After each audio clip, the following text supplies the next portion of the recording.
आगे क्वेश्चन देखते हैं।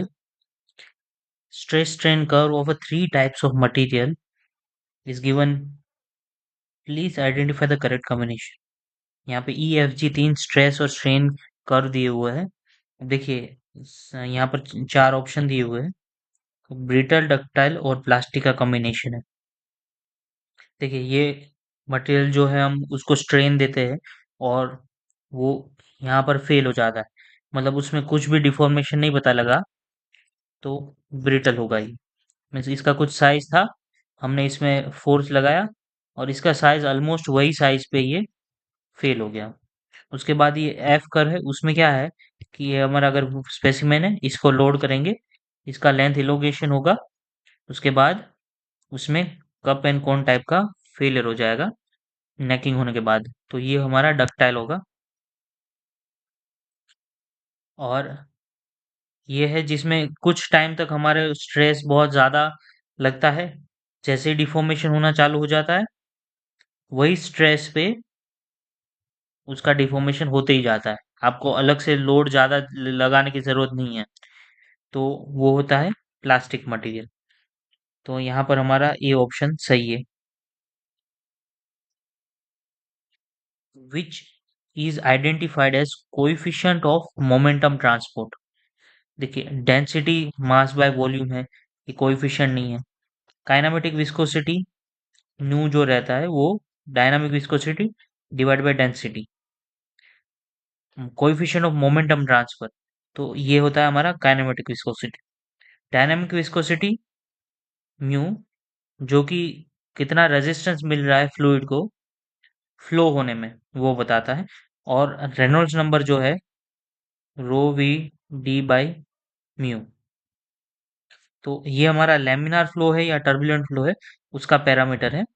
अगर रेनॉल्ड्स नंबर लेस देन 2000 है पाइप्स के अंदर तो लैमिनार फ्लो रहेगा, तो ये फ्लो का पैरामीटर है रेनॉल्ड्स नंबर, ये कोएफिशिएंट नहीं है। डायनामिक विस्कोसिटी है वो रेजिस्टेंस टू फ्लूइड फ्लो है, उसका प्रॉपर्टी है, तो ये भी नहीं है। यहाँ पर ये कोएफिशिएंट ऑफ मोमेंटम ट्रांसपोर्ट है न्यू। और ये हमें ये बताता है कि कोई भी फ्लूइड कितना आराम से फ्लो होगा, और उसमें इनर्शिया कंपोनेंट भी है डेंसिटी, और फोर्स का भी कंपोनेंट मीन्स रेजिस्टेंस का भी कंपोनेंट है। और आप देखिए काइनेमेटिक है, इसका मतलब मोमेंटम से रिलेटेड है कुछ ना कुछ। तो answer kinematic viscosity. Which is the most economical depth of flow in a open rectangular channel. तो इसमें पूछा है मोस्ट इकोनॉमिकल डेप्थ। तो यहाँ पर एक ओपन चैनल हम फ्लो बनाते हैं, इसमें यहाँ तक फ्लूइड फ्लो कर रहा है, इसका जो डेप्थ है उसको डी एज्यूम करते हैं यहाँ तक, और उसका जो विड्थ है उसको बी एज्यूम करते हैं। तो हमको यहाँ पर आंसर में ये बताना है depth of flow is equal to width of channel. तो हमको बी और डी का रिलेशन बताना है। चार ऑप्शन में यही दिया हुआ है, depth of flow is double the width of channel, तो बी और डी का रिलेशन पूछा गया है। अब देखिए इसका एरिया जो है वो है बी इंटू डी। और मोस्ट इकोनॉमिकल डेप्थ के लिए क्या होना चाहिए, वेटेड पेरीमीटर जो है वो मिनिमम होना चाहिए। वेटेड पेरीमीटर का मतलब ये हुआ कि जहां जहां पर हमारा पानी कांटेक्ट हो रहा है हमारे चैनल से, ये रेक्टेंगुलर चैनल में यहाँ पर इतने सरफेस में पानी टच कर रहा है। रेक्टेंगुलर चैनल मतलब कि एक कोई कैनाल है, उसका एक रेक्टेंगुलर सरफेस है, ऐसा करके कोई कैनाल है, ठीक है, उसमें से पानी जा रहा है, तो उसका वेटेड पेरीमीटर क्या हुआ, wetted perimeter 2D plus B. अब ये मिनिमम होगा वो कंडीशन पे हमारा most economical depth depth of flow आएगा। ठीक है, अब यहाँ पर देखिए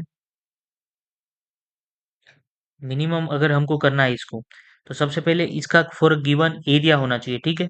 तो फॉर अ गिवन एरिया मतलब एरिया कांस्टेंट रहना चाहिए। अब देखिए wetted perimeter equal to 2D plus B की जगह पर हम ए डिवाइडेड बाई डी लिख सकते हैं। अब इसको डिफरेंशिएट अगर करते हैं डी के रिस्पेक्ट में डिफरेंशिएट करते हैं, तो ये 2 प्लस ए और ये -1/d² मतलब -d² आ जाएगा, ठीक है। अब इसको अगर हम जीरो के बराबर इक्वेट करते हैं तो यहाँ से आ जाएगा 2 = a/d², और d², 2d² = एरिया आ जाएगा, और एरिया बराबर है बी और डी के। तो रिलेशन आ गया 2d² = bd। तो यहाँ से हमारा रिजल्ट आ गया 2d = b। तो विथ जो है बी, वो ट्वाइस होना चाहिए डेप्थ से। तो यहाँ पर कौन से ऑप्शन में है? पहले में इक्वल है तो ये नहीं होगा, दूसरे में depth of flow is double, तो depth of flow is double the width of the channel, ये भी नहीं होगा। Depth of flow is half of the width of the channel, depth of flow जो है वो हाफ है, और 1/3 भी नहीं होगा। तो डेप्थ ऑफ फ्लो जो है वो हाफ है विथ ऑफ फ्लो।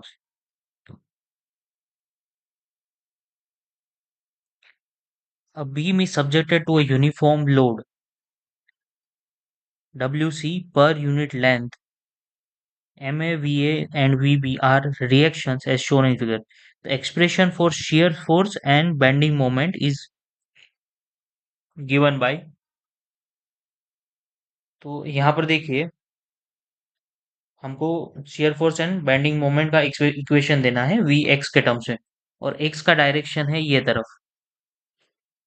अब यहाँ से अगर मैं बीम को कोई क्रॉस सेक्शन तक बनाता हूँ, मैं कोई भी एक्स वैल्यू तक, मान लीजिए यहाँ तक ये एक्स है। तो अब यहाँ पर एक वी ए रिएक्शन लग रहा है, एक मोमेंट दिया हुआ है ये डायरेक्शन में एम ए, और इस पे फोर्स लग रहा है यूनिफॉर्मली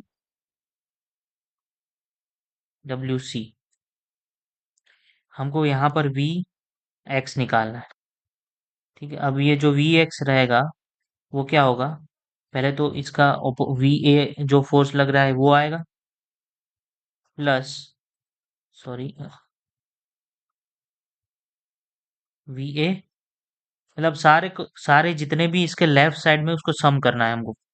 तो पहले तो वी आ गया, plus W C into X distance, total जो W C per unit length लग रहा है यहाँ पर, into X distance, W C into X distance. Sorry, plus नहीं आएगा, माइनस आएगा, क्योंकि ऑपोजिट डायरेक्शन में डाउनवर्ड है। वी अगर हम पॉजिटिव ले रहे तो वी एक्स माइनस आ जाएगा, डब्ल्यू सी इंटू एक्स। तो इतना हमारा वी एक्स आ गया। अब हम मोमेंट देखते हैं, यहाँ पर देखिए ये प्लस है, इसको नहीं लेना है, ये भी प्लस है, इसको भी नहीं लेना है। ठीक है, अब मोमेंट का इक्वेशन देखते हैं, मोमेंट एट एक्स कितना है। तो मोमेंट भी हमको, यहाँ पर मोमेंट अगर एक एट एक्स कैलकुलेट कर रहे हैं हम, तो जितने भी मोमेंट इसके ऑपोजिट डायरेक्शन में है उसको हमको सम करना है। तो सबसे पहले मोमेंट एट ए है, और वी ए का मोमेंट जो है वो भी सेम डायरेक्शन में है, यही डायरेक्शन, प्लस वी ए कितने डिस्टेंस पे, एक्स डिस्टेंस पे। अब वी सी को हमको मानना है कि बीच में कहीं पर कॉन्सेंट्रेटेड है ये, एग्जैक्टली x/2 डिस्टेंस पे, यहाँ से x/2 डिस्टेंस। तो x/2 डिस्टेंस पे है, लेकिन उसका डायरेक्शन ऑपोजिट है, ये वाला direction.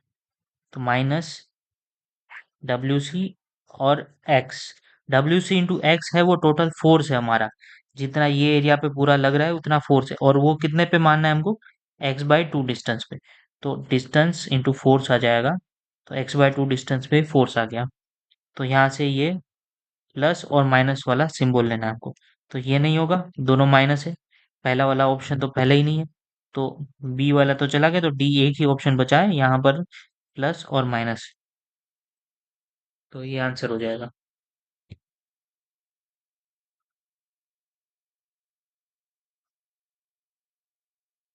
Determine the equation of elastic curve.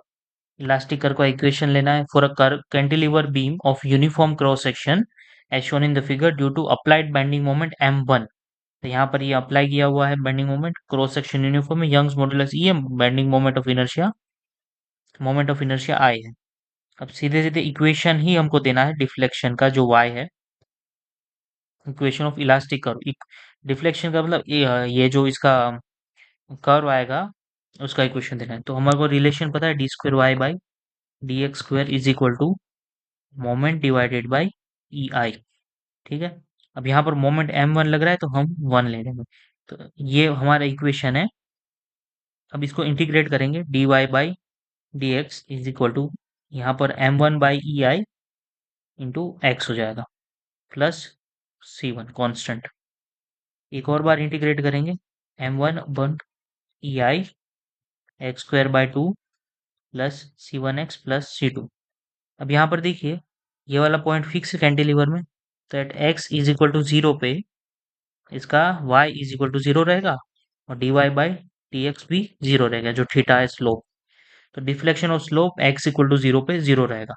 तो यहाँ पर देखिए, x is equal to zero अगर हम पुट करेंगे यहाँ पर, तो ये भी जीरो हो जाएगा, तो c1 जीरो हो जाएगा। इस इक्वेशन पे y जीरो है, x जीरो है, और ये x भी जीरो है, तो c2 भी जीरो हो जाएगा। तो हमारा इक्वेशन जो y का है, c1 c2 जीरो हो गए, तो y is equal to m1 upon E I X square by two, यही बचता है। तो यहाँ पर 3 है, कुछ नहीं है, ये 2 है, तो ये वाला आंसर होगा, 4 भी नहीं है। तो ऐसा ये क्वेश्चन इजीली बन जाएगा। इतना आपको सोचने का जरूरत नहीं पड़ेगा, अगर आपने कॉन्सेप्ट बताया तो आपका 2 मिनट में वैल्यू आ जाएगा कि एक्स स्क्वायर बाय टू आएगा आंसर। तो यहीं से आप सीधा आंसर लगा सकते हैं। Thank you for watching this video and see in the next video.